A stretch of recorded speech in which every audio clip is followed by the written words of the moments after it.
Deep in the ancient deserts of Arabia, mighty civilization once thrived, a people so powerful that no nation could rival their strength. They built massive structures, carved homes into mountains, and ruled the land with unparalleled dominance. They were the people of Ad, unstoppable, or so they thought. But among them stood a lone voice, a man not of wealth or power, but of truth. Hud, a prophet sent by God, warned them of their arrogance, their idolatry, and the fate that awaited them if they refused to change.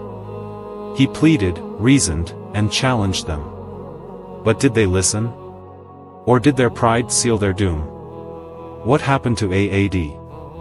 How did a civilization so advanced vanish without a trace? And more importantly, could history be repeating itself today? Stay with us, because this story is far from over.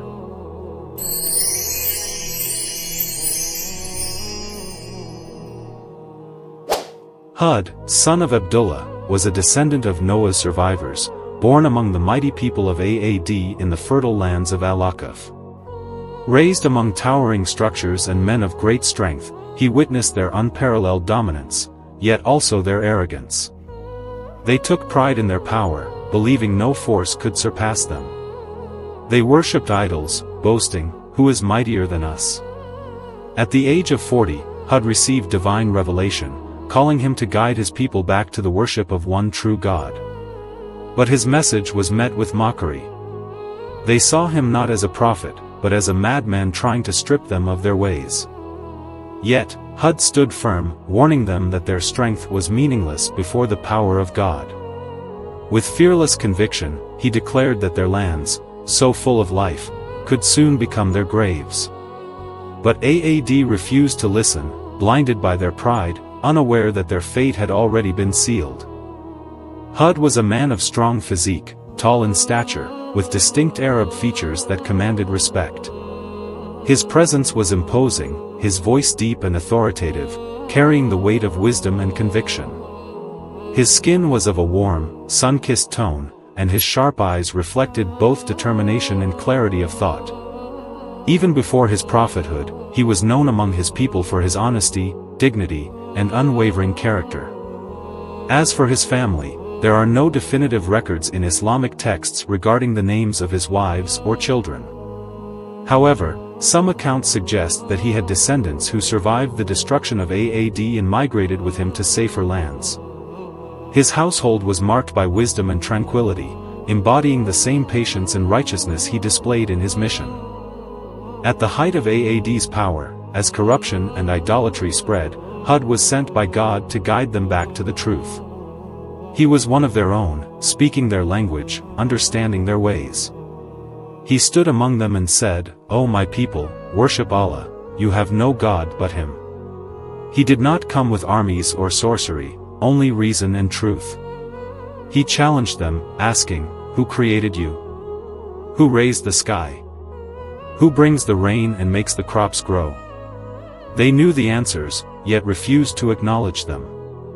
Their leader, Shaddad ibn Aad, saw Hud as a threat to his power and dismissed him as a fool.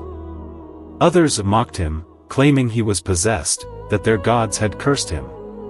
Yet Hud remained steadfast, reminding them of Noah's people, who perished for their arrogance.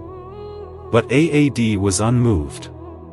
They laughed and said, "It is the same to us whether you preach or not." They believed their strength would protect them, their idols would save them, unaware that their greatest downfall was already upon them. The people of Aad responded to Hud's call with arrogance and mockery.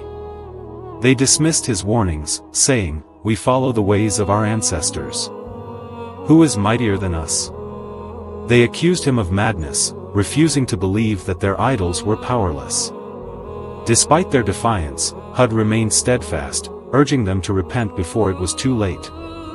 Then, the first sign of their downfall appeared, the skies withheld rain, and their fertile land turned barren. Yet, they remained blind to the warning. One day, a massive dark cloud appeared, and they rejoiced, believing it brought rain. But instead, it carried their destruction, a relentless, howling wind that raged for 7 nights and 8 days. It uprooted them, hurling their bodies like hollow palm trunks, leaving no one behind. Only Hud and his followers were spared, departing to start anew, while Ad became nothing more than a cautionary tale, a once mighty nation reduced to silence by the very force they once mocked. After the destruction of Ad, Hud and his followers settled in a new land, believed to be Yemen or Hijaz. He spent his remaining years in peace, guiding his people and reminding them of Aad's fate, ensuring they did not repeat the same mistakes. He lived a long life, devoted to faith and wisdom. When his time came, Hud passed away, and it is said that his grave lies in Hadramaut, Yemen, though its exact location remains uncertain. His story stands as a timeless lesson: power and arrogance cannot defy fate, and truth always prevails.